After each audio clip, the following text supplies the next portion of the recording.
Well, we're going to launch into a series of considerations basically on the theme of creative living. Now, this is a term that is used so much. A word, creativity, creative, a word that has been overworked in our time and thus to a large extent has lost its meaning to all intent and purposes. You might assume that when we talk about living creatively that our interest is in learning how to write poetry or music or to be a painter or an artist and so forth. Now, obviously, this is not at all what we have in mind. A creative person, as Rollo May says, is a fully functioning person. And this pretty much is the way in which we're considering the idea. The desire to be a fully functioning person. As it has been said by so many different writers and authorities, we are only half alive. We only function with a part of our potentialities. We have a desire to understand ourselves in the relationship with the infinite and to really get in tune and get ourselves in a rhythmic oneness with the divine process, to learn to experience ourselves and life in a spontaneous, free-flowing way. As I have said in one of my little books, and a theme that I refer to so often, life is for living, not existing, not making do, not getting old and dying, not simply making the best that you can out of each day and kind of moving along through life and living out your time. There's a tendency, I think, for so many persons unconsciously to follow the idea that man is sort of like a giant toy that was set into operation and wound up very tightly at birth, and the toy is forever running down. And there's always that thought, I wonder when my number will be up, when eventually all the mechanism will eventually run down.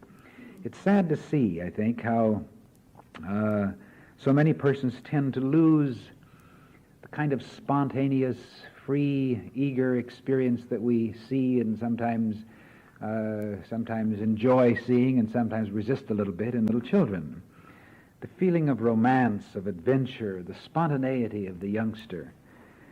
There's a tendency, I think, in so many of us to allow so-called maturity to do some strange, sad things to us, where our work tends to be reduced into a kind of a monotonous day-by-day experience, where marriages that often started out with such hopefulness and such eager aspirations tend to be reduced to the routines of day-by-day getting along, when our far horizons tend to fade, when the joy of life seems to flee, when ambitions become lifeless, and when our days become hollow experiences.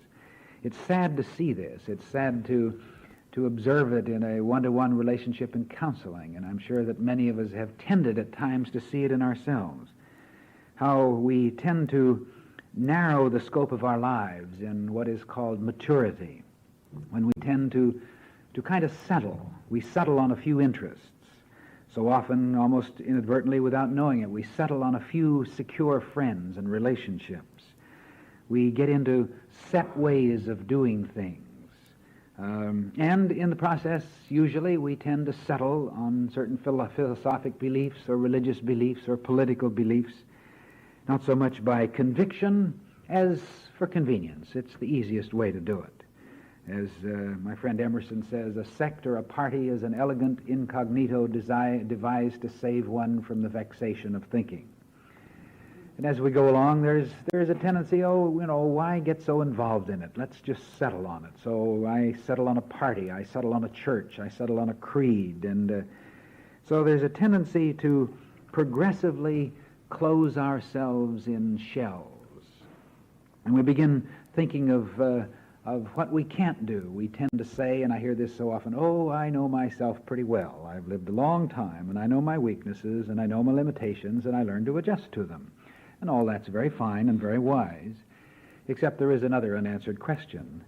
You know your limitations, but have you ever discovered your strengths?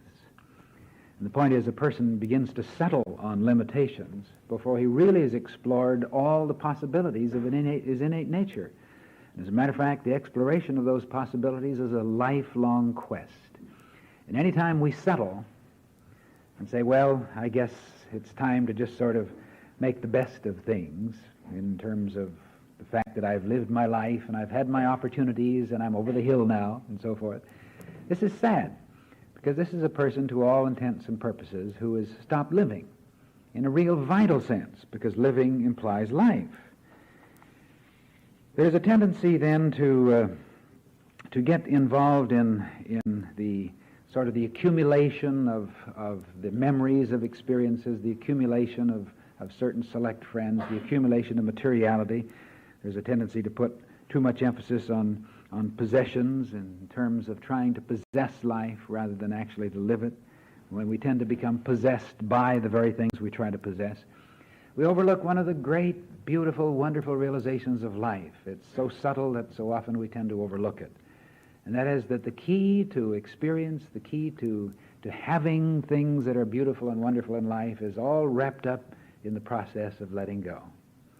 It's in the simple observation that one never really owns anything unless you can give it away. You never really have a friend unless you have a very loose hold on the person. If you feel that you must hold on to people and relationships, then you lose them to all intent and purposes, because you're too busy hanging on. It's only when you can let go. It's only when you can get this free, relaxed hold on life's experience and know that everything in life comes to pass. Nothing comes to stay. Nothing comes to be a permanent part of your experience. Everything is moving. Everything is in flux. Life itself is a moving experience. And the joy of living and the creativity that we experience in living comes when we can stand back and just enjoy the passing parade of experiences and unfolding events and know that I, who stand at the middle of this and observe it, am free from the desire to possess, the desire to hold on, and I experience my great joy from just loosely touching life and giving thanks that it moves through me and it is forever enriching me. This is the important thing in creative living. There's a tendency today to place a great deal of emphasis on preparation for life, and we do a lot of things, all the way from preparing people for professions and for jobs and so forth. We do a lot of things in preparing people for life, everything except preparing themselves as people. So the person can be well prepared in his possession, in his profession, and may move along up the ladder of life and become very successful as a result of all the things he's prepared for, and yet find himself at the pinnacle of success and feel terribly empty inside because he's been so busy in the matter of trying to succeed in life that he's never really come to succeed in living. He's never really come to know himself as a person. And the ancient Greeks, of course, had this tremendous emphasis upon know thyself. This was all important. And as a matter of fact, many of the cultures of the world have emphasized this great truth, that we've kind of gotten lost in our Western world in materiality and in the success syndrome and in winning friends and influencing people and making a big splash out here in the world. And we tend so easily to overlook the self, the person, where it really is. We're often so busy trying to get ahead of somebody else that we really overlook the great need, as the Orientals say it, that it is not enough to be superior to others. The important thing is to be superior to your former self. That growth as a person is what really counts, not growth of your bank account or your net worth, but the actual expansion and growth and development of yourself as an individual.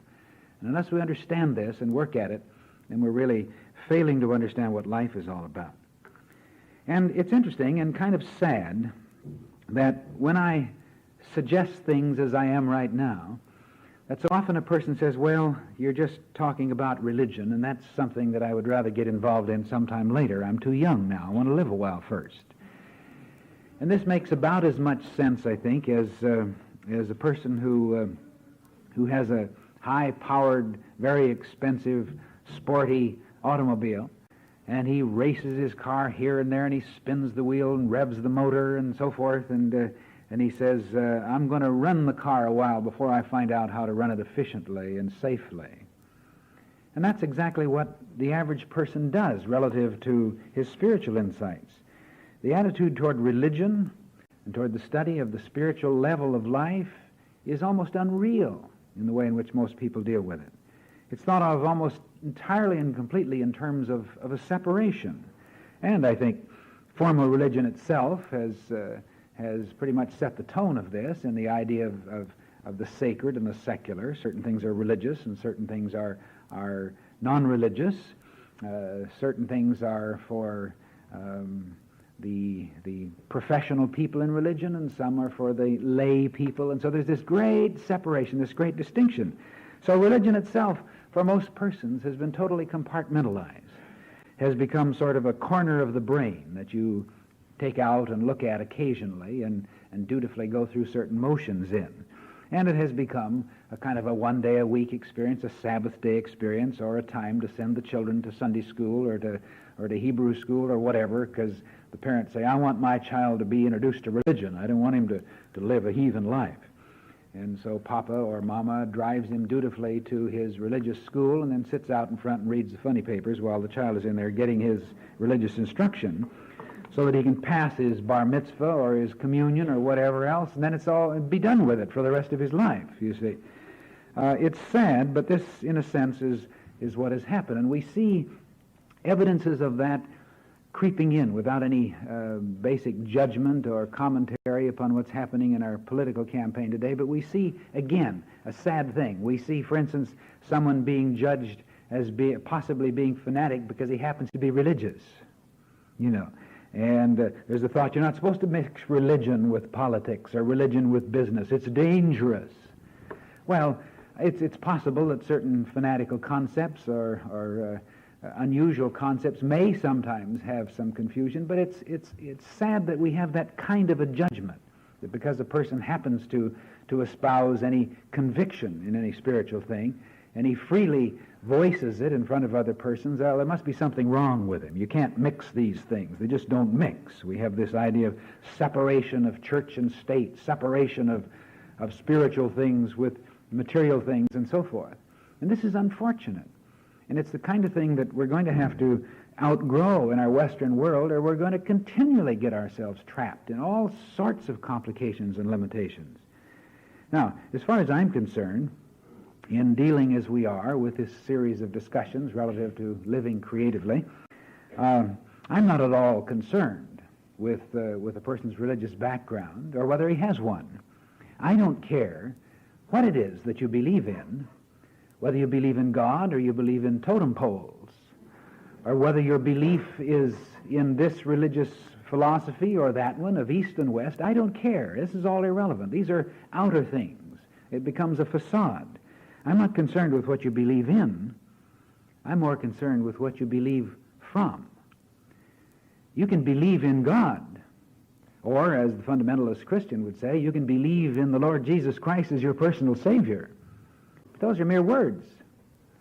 They become a very handy cliche to prove that you belong to the club, to prove that you have been accepted in the establishment. But what really counts is what do you believe from. This is not creedal, this is personal.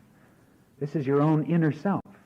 And if you believe from your depth, from the awareness of your own innateness, or what some theologians would call the ground of your being, then you become a believing person. Not so much that you outwardly espouse things, but you become believing. You project a consciousness of integrity and faith. And you respond, you draw that kind of response from the world around you, because you live in a consciousness of faith, but you believe from something. And this is the important thing. Not a matter of setting up a lot of things out here that you should believe in, but discovering your own inner depths as being a part of your nature, not God out there, not religion in the church or in an institution or even in the Bible, but depth in yourself. Discover that depth, become aware of it, relate to it, build upon it, and believe from that depth in yourself. This is very important. The average person, of course, today, and I suppose it's been true for a long period of time, tends to think of life as something that you do from the outside. It's almost totally what happens around the person, what happens to him, and if anything happens in him, it's more or less a reflex. It's just what he thinks about what happens out here. But life is purely and simply an outside experience, and his life tends to become other-directed. And people and conditions and circumstances pretty well decide for him what he thinks about, what he feels, what his moods are. It's all because his life becomes pretty much a reaction to outer experiences. But so very basic to the concept that we try to deal with here at the center, in which we're thinking about in this particular series of lectures, is the idea that life can only really be lived from within. It's an inner experience that is constantly unfolded or projected through consciousness.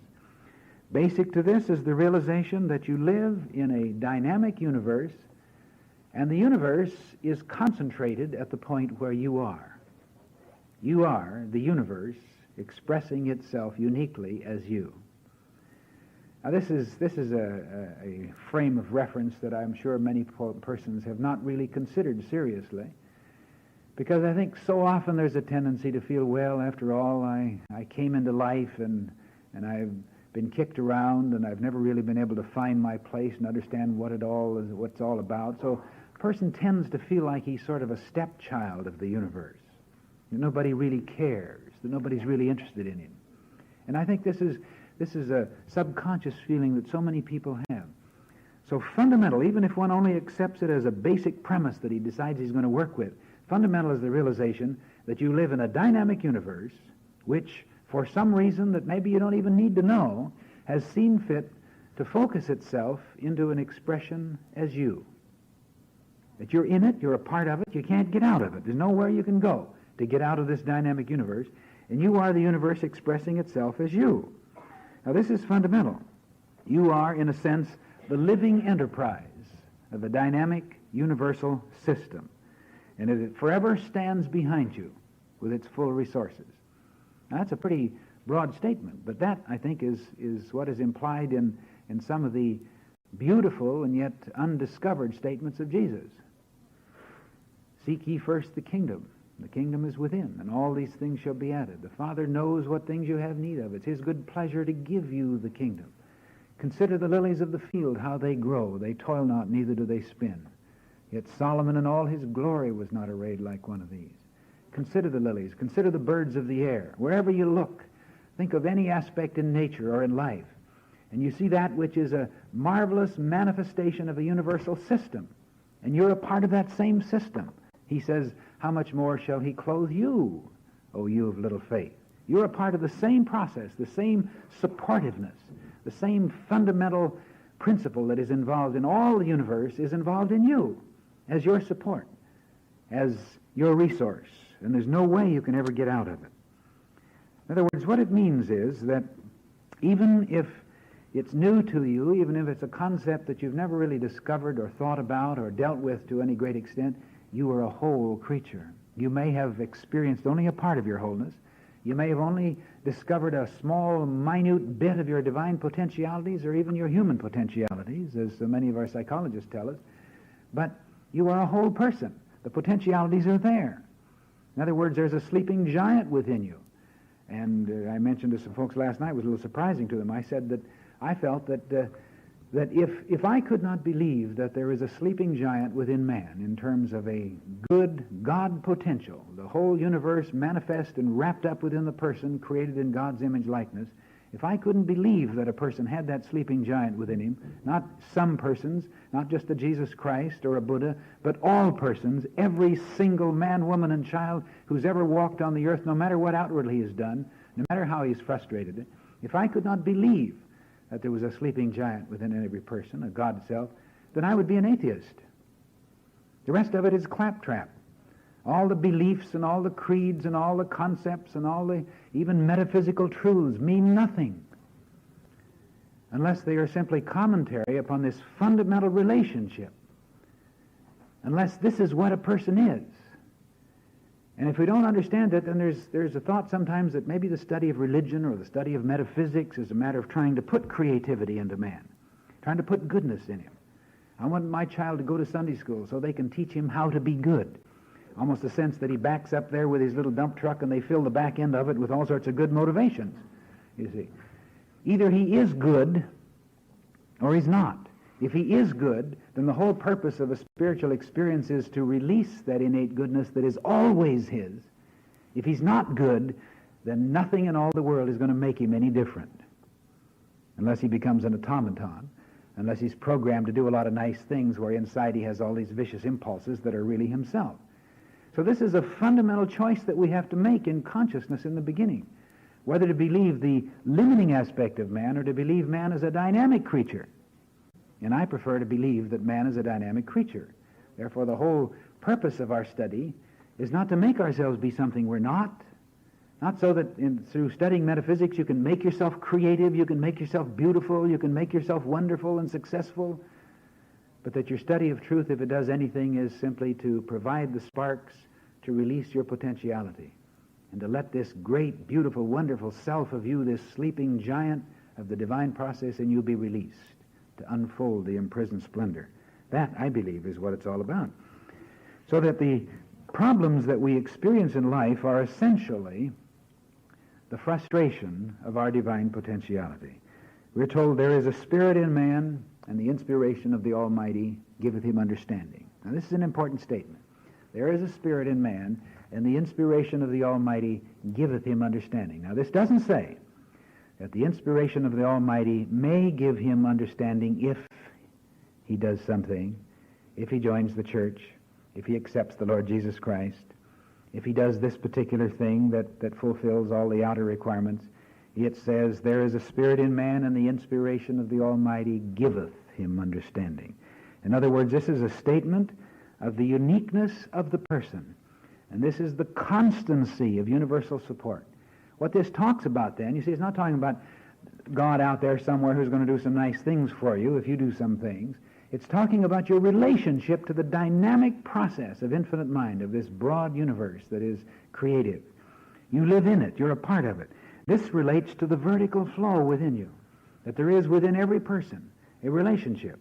It's true that most people don't discover it. Most persons frustrated, or as the poet says, most persons die with all their music in them, never really discover their tremendous potential. But this vertical flow is the true nature of man. So when someone comes along like Jesus, and who does great things, miraculous things, tremendous things, and lives a beautiful, admirable, wonderful, perfected life, that this is not something that is a complete separation from what man really is. This is not very God living as human life for a while to dazzle man with a kind of perfection that man can never really know. No, actually, Jesus or any other great, inspired, perfected life is a demonstration of how the sleeping giant can be released. And if anyone questions that, then he simply needs to ponder over Jesus' statement, all these things that I do, you can do too, if you have faith.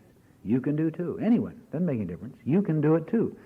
Now there's an if, of course. If you have faith, which means if you can get yourself in the flow, if you can expand your awareness of yourself, if you can really believe from the depth of your nature and project that belief in your experience, certainly there's a great deal involved. This is not to say that anybody just by saying, oh, I'm going to be a Jesus, can suddenly become that.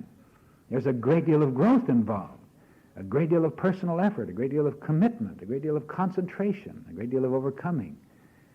But the potential is there. That's the important thing. And a word that we talk so much about in religion, and I think a word which is a focal point which is probably agreed to by all religionists in metaphysics and in theology and in Protestant Christian tradition and Judaism and so forth, is an idea that's summed up in the words omnipresence, omnipotence, and omnipotence. These are used quite often as synonyms for God. God is omnipresent. And most folks accept this, and it's a term that plays easily on the mind, and it sounds wonderful. Oh, yes, I believe in the omnipresence of God. And yet, few persons really believe from an awareness of this reality. They believe in the words. Watch the average person who says, I believe in the omnipresence of God. Watch him or listen to him when he prays. And he acts for all the world as if he believed God was omnipresent everywhere except where he is. And he tells his children, yes, God is everywhere. God is in the trees. God is in the birds. God is in the sun, the moon, and the stars. Everywhere you go, God is. To the depths of the ocean, the uttermost parts of the sea, fly up into the heights of the air. Wherever you go, God is. And then when you have a problem, then there's this praying, oh God, please come and help me.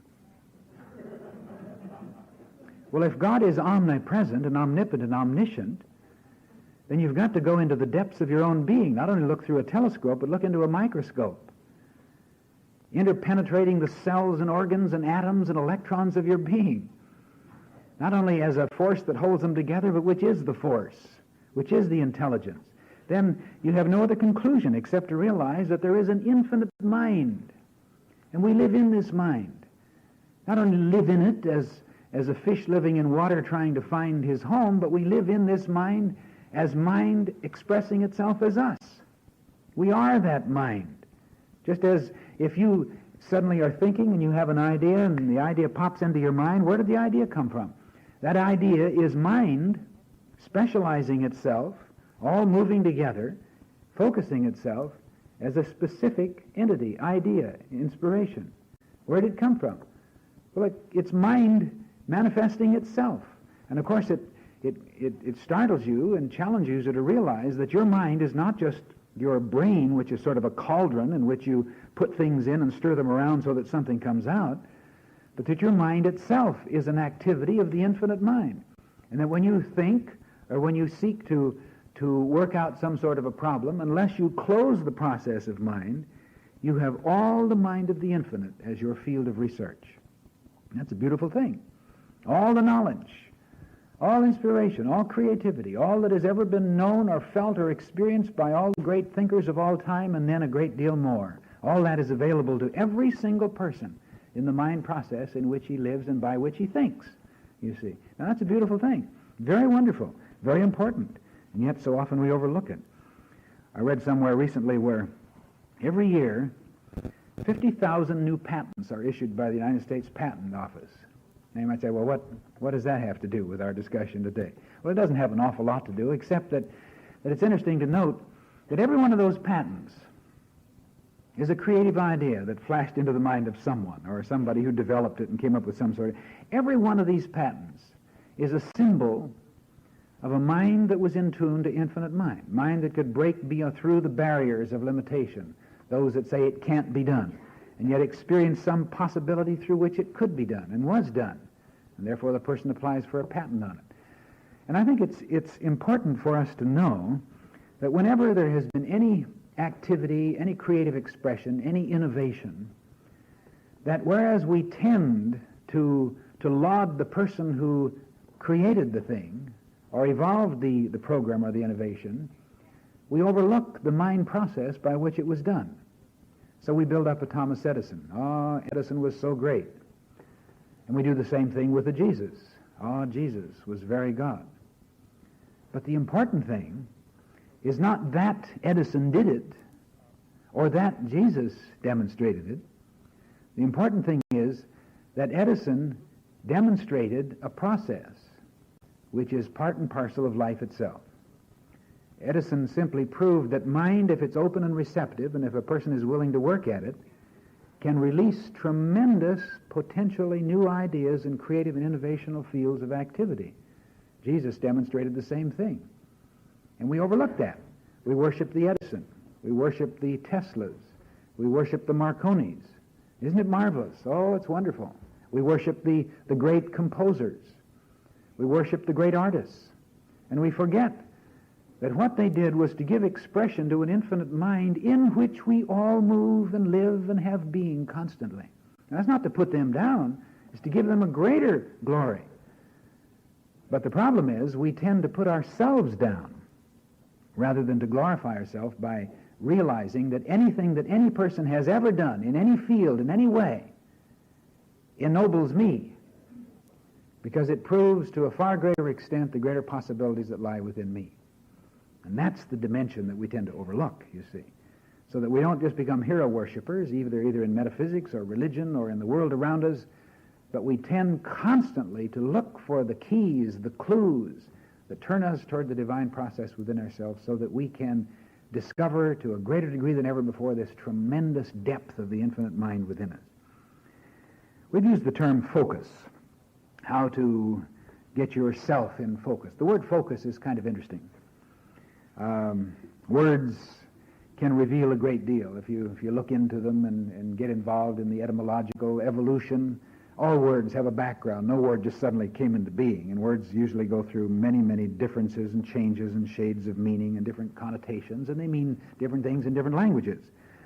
So, as the semanticists say, no word has a meaning of itself. The people have meaning when they use the words, and if enough people use the word with a particular meaning, then it takes on that meaning. That's why we have to keep writing new dictionaries. Well, the word focus comes from the root word meaning hearth. What on earth does that have to do? We talk about focus in terms of a focus of a spotlight and so forth. What's that got to do with a hearth? Well, this is the way the word has evolved. It's very closely related to the word foyer. And that comes from the Latin word focarium. And the foyer, or the focarium, was a place where they had a fireplace in some of the old, big, gracious stone buildings and castles and so forth. And when you come in out of the cold, you go into the foyer and you warm yourself at the fire. And so the foyer was basically a great big hearth where people would stand to get warm when they come out of the cold. And this is where the word focus comes from. Now, in a sense, that's not unfamiliar to many of you. If you look back to your early days when you experimented with a magnifying glass out in the sun, and you held a sun over a leaf or a piece of paper, and you moved it back and forth until you got it just in the right range or the right focus, then suddenly there was a combustion of the leaf, and it burst into flame, or the piece of paper, when you got the sharp focus. So that essentially, focus deals with a relationship that leads to combustion. You see, when consciousness, our perception, our awareness, our faith, call it what you will, comes in a particular relationship to the divine flow, there is a flame, a fire. It's interesting, again, using the derivation of other words, the word enthusiasm. We think of a person who is enthusiastic as a person who's kind of bubbly, and sometimes we even use the word critically. Oh, he's just an enthusiastic person. But enthusiasm comes from basically two roots, and it has two different meanings which are very close together. One of them means on fire, and the other means in God, or with God. Put them both together because they're really a part of the same process, because in the minds of some of the ancients, the idea of God and fire were really much the same thing. So enthusiasm then is on fire with God, on fire with inner reality, on fire with the creative process. Whenever a person gets himself in focus, there is a kind of enthusiasm. There's a kind of light, a kind of fire, a kind of creativity that bubbles forth. This is true whether it be artistically or whether it's just in the expression of love or kindness or just the average work that a person does, but he does it with a transcendent feeling. And the great key then to creative living is getting this sharp focus of consciousness. And it's a very real and a very important thing. It's a beautiful thing. The power of healing, the power of guidance, the power of substance and love are always this tremendous universal resource within us. There's always enough within us. There's an all-sufficiency in all things. We're never really out of life. We're never out of love. This is the basis of my little book, Life is for Loving, that though many people have lived through much of their lives feeling they were devoid of love, that people didn't give them enough love, they were frustrated of love, so they've never known love, never had love, so they can never experience love. And that really isn't true. Every person lives in love. We haven't learned to express it. We've frustrated our love, so that the person who has that lack of love actually has built a wall within himself. He's come to live in a shell, and he doesn't allow any love to get in or out. The loveless person is the hardest person in the world to love. He doesn't know how to accept love. He rejects it. Every attempt to love him is pushed away because he has that blocking of love within himself. He's never really come to understand himself in relationship to love. So it is with life, with guidance, with intelligence, with substance. It's all within. This is the source. But in most cases we've blocked it. We've frustrated it. All lack, all sickness, all inharmony are a frustration of the flow. And the solution to the problems that come in these areas can only come when we unblock that flow, when we release the inner potentialities. Not getting it out here somewhere, but it's getting into the inner flow, getting ourselves in focus so there is a combustion of the divine process within ourselves that breaks forth into a living flame, a flame of life, a flame of healing, a flame of creativity, a flame of prosperity, and all the things that we talk so much about, which we assume are out here in the world. But the world is always essentially a reflection of the consciousness of people. Whenever one is angry, whenever one is tense or fearful or negative, in a sense, he's out of focus. He's lost his inner fire. Or as one writer puts it, Walter Russell, he's become unplugged, and the need is to get plugged into the divine process. When the mind is stayed on God, then one is in this divine flow, and therefore he's secure and confident and capable. Thou wilt keep him in perfect peace, whose mind is stayed on thee. Now, one of the chief causes of stress in the lives of most persons, and probably subtly in all of us, is the pressure of making decisions, making choices. We may not be aware of the fact that every day of our life we're constantly having to make decisions. Do I go this way or that way? Do I take the bus or take a cab? Do I buy? Do I sell? And I go to the grocery store, should I buy that product or this product? All the name brands, all the various choices that we're faced with all the time. If one is sitting down to watch television, you may read the list for the evening. Should I do this channel, that channel, the other? You're always having to make choices. Some people are so confused and so frustrated by the choices that even in watching television, you're always flipping channels back one to the other. Never experience anything in total because you're afraid you're going to miss something. Always trying this or that or the other. In this season of the year, people are involved in being pressured in the political choices that one ultimately has to make. And so often people say, oh, I just don't want to get involved. They get so confused with all the various choices. I'll wait till it's decided, and then maybe in the last minute when they only have two, then I can decide. Choose, choose, choose. This pressure of making decisions, it really is a tremendous difficulty. And the unfortunate part is that because individuals have never really discovered that the key to right decisions is a force or a process that's innate within himself, he tends then to look for people to make the choice for him. Opinion makers, motivational researchers, they make it easy for you. They condition your mind to say, when you go to the store, buy does. It'll do all your work. So then you don't have to think about it. You just pick it up, you see.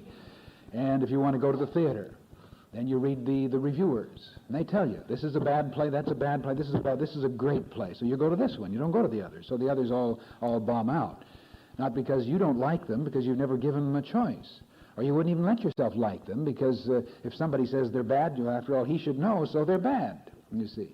So we look for people to make choices for us, and this is the thing that motivates many people to study astrology, though that's a very poor reason to study astrology, because it has many aspects of scientific information and self-awareness. But for many people, it's a matter of reading the chart, oh, now I should do this or I should do that, or getting into psychic relationships, to have a psychic tell you this is the way you should go, this is the way your life is flowing, and so forth. Or the old typical fortune teller, or the one who looks into the crystal ball. I don't know how many of you realize it, again, looking at the derivation of words, but there's a word in religion that's been purely and simply the possession of theology, and usually it's been a synonym for God, and it's the word providence. Providence. Ah, divine providence. You know, we think of that as the infinite process. The word providence comes from the root which means providenza, meaning see forward. And in the early days, religion was another way, a very important way, by which you could look ahead and see how things were going to work out.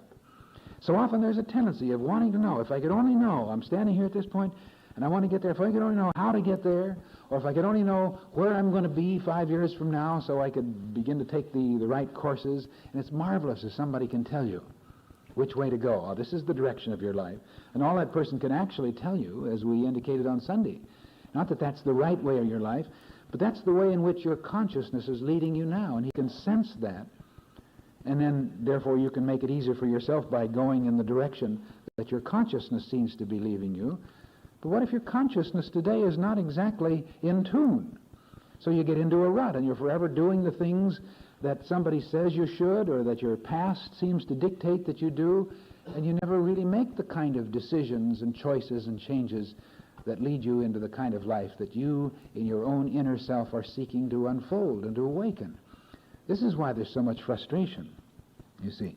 So the point is then, we need to begin to explore the idea that guidance and direction is not psychic power, it's not extrasensory perception, it's not something that is revealed through some divine making choices for us, but guidance is an innate process that's part and parcel of the universal process in focus as us. That guidance is natural to every person. Guidance is not a special act of God. You know, there's been the old idea of prayer for guidance, and the prayer for guidance so often deals with God out there who's sitting up there, and he's all wise and he ought to know. So you pray, oh God, guide me in the way I want to do. And so you think that God will say, well, now there's Eric, and he's been pretty good, and I have a feeling that he will probably make a go of this, so I'll tell him, now you do that. That's the right direction. You vote for this candidate. You buy this. You sell that. You move in that direction. And I think many persons have thought of divine guidance as working in that way. But as I say, divine guidance is not prejudice. There is no prejudging of anyone or even of you. Divine guidance is not a special act of God. Natural guidance is divine. Divine guidance is natural. Man is a creature of light. There is always a focal point of consciousness within yourself which will lead you in the ways that are right and good and for the highest expression and unfoldment of you at any time and at any point in your life. Even as if you take a simple problem, put 2 plus 2, draw a line under it and put a plus by it to make sure this is an addition problem. That means 4. It doesn't say that if in certain circumstances the 2 plus 2 will be 4, but maybe if you add it wrong it'll be 3. 2 plus 2 implies 4. If you never put the 4 down below, the 2 plus 2 is a formula that implies 4, always. And any kind of a challenge or a need in your life is that kind of a problem. It's a formula. You put together confused thought and tensions and anxieties alongside of certain aspirations and desires, and that's a formula. And something is going to come out. It will work like that, you see. But there is always an answer within yourself. Now, there are different levels of answering. And as you change your consciousness and get yourself more in focus, get yourself free from limitations and fears, anxieties, then you're going to see yourself more clearly and see the unfolding creative process within you more clearly, and see the sleeping giant within you more clearly, and find the way in which you can release it. So that this matter of guidance and making decisions and making choices and so forth can be so easily relaxed and become so effective if we first of all realize a very simple thing which seems confusing, and that is that there's no possible way that you can ever make a wrong choice. Just think of all the times in your life and mine when we thought, oh, I made a bad choice then. That was terrible. All the heartaches and pains it gave me. There's no way you can make a wrong choice. That's why we have such pangs, such frustration, such tension, and some people are led to the verge of and sometimes over the precipice of physical and nervous breakdowns because of this anxiety of making choices, because of a fear of making the wrong choice. This is why a person, when he applies for his marriage license and he's already had an agreement to marry someone, and he comes up to the last and he has cold feet and he feels so anxious about, oh God, if I could just know if I'm doing the right thing and so forth. You can't make a wrong choice. No way. Because whatever direction, even if you stand at the crossroads, and one road goes up and the other goes down, and you don't know whether you should go up or down or not, you might say, but they both go different places. But you still can't make a wrong choice, because you are going to choose the direction that is the movement of your consciousness at that time. And what seems to be a wrong choice is the only place you could really be by which you could outgrow the limitations that led you to make that kind of a choice. If you take what seems to be the right choice and you haven't outgrown the limitations of consciousness, then it's wrong for you in that sense. And you may have painful experiences. If someone takes you out of where you are and puts you somewhere else where you ought to be, then that's not the right place for you. You need to be where your consciousness directs you, even if it means pain, suffering, because that's where you have to do the growing that enables you then later to stand at the crossroads and easily and decisively say, this is the way I want to go. And you make that choice easily. So the important thing is to establish in your consciousness that you can't make a wrong choice, and you're not going to make a wrong choice. Secondly, to know that there is an infinite process within you, God who knows you better than you know yourself and whose good pleasure it is to give you the kingdom, which means to guide you and direct you in the ways that are right for you in your unfoldment. So that process is within you. You can't make a wrong choice. The infinite process within you is guiding you to make the kind of choice that's right for you. So what is there left? Just act. Just know. Know that you can't make a wrong choice and cut that limitation, cut the strings of that mooring from your consciousness. Know that you're one with the divine guidance that's directing you right. Get free from all the fears and the anxieties, and then move. Take a choice. Don't be so upset. Don't be so concerned. Just take a step and know that your feet will be directed in the right way, your hands will take hold of the right things, your mind will express the right attitudes, and you'll move in the direction that's right for you. So you've eliminated all the pressure, all the frustration, you see. This is important. It's interesting, I think, to know, to see the function of the so-called creative minds. Quite often one would say a great composer like a Beethoven or a Mozart or a Bach or a great artist like a Rembrandt and so forth. You can imagine them just sort of sitting in their study thinking, what am I going to do next? What great painting will I unfold? And how can I be sure that it will just have the right lines and the right relationships or the right harmony and the right... The interesting thing, if you look carefully at all the great creative artists and the great creative minds, you will find people that realize the importance of work and activity, and they will go into their studio or into their study just as regularly and methodically as the man who goes to work to punch a time clock and work with his figures as an accountant, put in time every day. And all these great works have come because inspiration comes to a mind that's in motion. Ideas come with a mind that's thinking. Directions come with a person who's ready to move. That's why I say if you're looking for work, the important thing is to get busy. Roll up your sleeves. Get into the consciousness of work. And if there's nowhere to go to apply for a job, then do some work around the house or volunteer for some work for somebody. Get into the consciousness of work. Because work comes to people who are working. That's why we sometimes feel sort of resentful with the idea that to him that hath shall be given, and from him that hath not shall be taken away even that which he hath, which seems to imply the rich get richer and the poor get poorer. But there's a fundamental law involved. A person who's thinking riches, in the consciousness of riches, and involved in the creative process which seem to manifest in riches, is the person who attracts riches. A person who's in a consciousness of lack and limitation, who says, I'm a nobody and everybody picks on me and nothing ever good ever happens to me, he attracts unemployment, rebuffs, doors slammed in his face, all coming out of his own consciousness, not by people because people are picking on him, but because he's constantly putting himself down. He's blocked himself behind a shell, and he does not release this full process. So as Emerson says, there is a guidance for each of us, and by lowly listening, we shall hear the right word. By lowly listening, by getting in tune. To get in focus, I like to use a kind of imagery, and we're going to use that now for just a few moments, to think about what I would call the still pool. You know, in imagery you can do all sorts of things, and it's interesting that there's no limitation. If you can become as a little child for a while and remember the times when you would lay out on a hillside and just kind of daydream, you could put yourself in air castles or earth castles, you could be anywhere, you could be all things, just because the mind has this free capacity to image. It's a tremendous means of exploring all the possibilities of your life. So narrow this down and image for a few moments a lake, or a pool, or a pond, I don't care, but big enough so that maybe an acre or two in size, so that it takes up all the ripples of the stream that are influenced by the waves and so forth. And the waters are troubled at times, and times very turbulent, and times getting very still. And if you've ever sat by a pool, a mountain lake, or just a pool in your backyard, one of those rare moments in the early morning or the late evening when the air gets very quiet and the surface of the pool gets very still until it becomes almost like glass.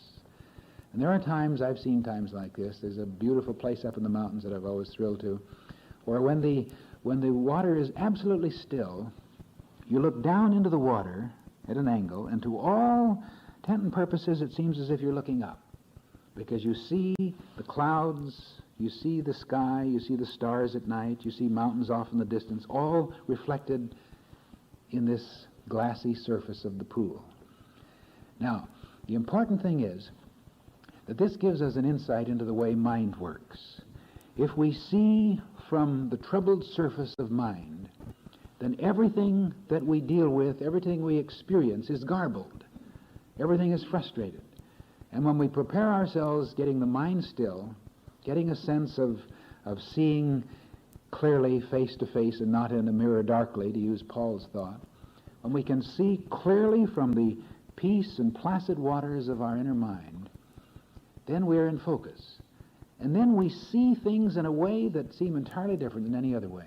I love that thought, which I use so often, that the important thing in life is not to set things right, but to see them rightly. And in our human, muscular, intellectual, effort-ridden way of life, we feel that I can do anything. You know, you roll up your sleeves and I can straighten this person out, I can solve this problem with my mind, I can build it with my hands. And so we become slaves to what I call the tyranny of the mind and the body. And we never really let this placid, peaceful, calm surface of the mind reflect the beautiful perception of the way things can be. And so it's unfortunate, but this is where most of our problems are. If you have a troubled mind, you're going to deal with troubles. If you have a peaceful mind, you're going to see things in a peaceful light. And the important thing is always, whether you're dealing with a person, a job, world situations, or your own physical body, if you can see it rightly, see it clearly, see it in focus, then that's the healing treatment. That's it. Because you've identified with the divine flow, whereas otherwise the whole inner surface of the mind is troubled, confused, anxious, jealous, worried, fearful, and there's this turbulence within, so that you never really give expression to the divine flow within yourself. There never is a combustion through the focus of infinite mind. So there's no enthusiasm, there's no flame, there's no light, there's no guidance. So one way that we can deal with this is again through an image, and I would like you to get still for a moment. Just get relaxed. And remember, we're not playing games with ourselves, because each of us is the universe expressing itself as us, and we have the full support of the universal process behind us. Remember, consider the lilies of the field. So we're not working magic or mumbo-jumbo, but we're simply dealing with a simple means of getting ourselves in tune and getting our mind in focus. So kind of get relaxed for a moment, and this is a preparation that should take more time, but relax the body, get very still, say to yourself, relax and let go. And then there is a simple matter of focusing the attention in the mind. Some call it concentration, and many people are afraid of concentration because they say, I can't concentrate, my mind wanders. But if you think you can't concentrate, just think for a moment of the last time you worried. That was concentration. You always concentrate. It's a question of what you're concentrating on. So in the image of your mind, utilizing this childlike capacity for imagery, just imagine for a moment a pond or a pool or a lake or a large body of water, if you will. It may be a favorite spot that you visited or just one that you create solely in your imagination. It doesn't matter. Just think of it. And think of it in the normal times of the day when there are waves and even tides and the water is turbulent and the wind is blowing. You sit and look at it, and it's an interesting sight. But gradually see, and again, this is your image, it's your mind, so you can do what you want. See the winds gradually stilled, and the ripples and the waves gradually become less and less, till the water becomes more and more placid. And now eventually just see the surface of that pond or pool or lake as glassy. It's beautiful. Just sit and see how the sky is reflected in the water and the surrounding trees or mountains or homes, wherever it happens to be. Just kind of look at it, experience it. And if you want, lean over a little bit, like Hiawatha, and look into the pool. and see yourself. Now remember, it's your image. So as you look in the pool, see yourself as you've always wanted to be, as you've always dreamed of being, and as perhaps in faith you believe you can be. But see yourself in that way, whether it be in beauty or in the look of success or effectiveness or creativity. See yourself as that. Not with any attempt to do it, to make it, to achieve it, but just, this is the you that is beneath the troubled waters. And again, just observe and experience and feel good about it. And now looking into this pool which enables you to see purely. Remember, blessed are the pure in heart, for they shall see God. See from the consciousness of God. See the God activity within persons. See the divine level within situations. See the flow everywhere. So just kind of see in this pool now, first of all, a kind of a selective panning like you would a camera, moving through your experiences, your home, your relationships, your job, the world as a whole. Just see it all, but see it out of this purity of consciousness. See it in a new light. See it as good, as harmonious. Not making believe, not assuming something is different, but just seeing it now, but seeing it out of a clear, placid consciousness in the still pool of your mind. And then you can take a moment to focus in on a specific situation that you're concerned about, a relationship, a problem in your work, something in your own physical body. Just see it now in this clarity of perception, not with any sense of trying to make it be something else or trying to demonstrate something, but just seeing it through the thought of namaskar. The divinity in me salutes the divinity in you. I see the Christ.